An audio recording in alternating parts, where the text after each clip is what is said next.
Le disciple sait que Dieu voit le plus profond de son cœur comme un père voit son enfant. Il ne le voit pas pour l'observer, mais pour l'acheminer à travers les hésitations humaines vers son prodigieux destin. En ce dialogue, Dieu façonne son être, le modèle à partir du schéma de son rêve inouï. La parole que Dieu lui dit sans cesse fait de son cœur un cœur de disciple de sauvé. C'est un dialogue d'un genre radicalement nouveau et original, du fait qu'il se déroule avec quelqu'un qui voit, et qui voit en pleine lumière.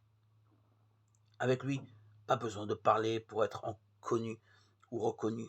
Dieu voit les péchés et les pauvretés de toutes sortes qui occupent nos cœurs, mais ce n'est pas pour juger.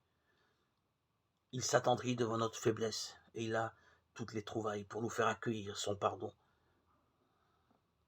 Dieu voit notre bonne volonté, notre désir jamais assouvi de pureté, d'infini.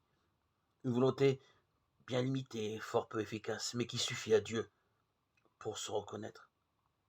Il y voit sa marque, le reflet de son être.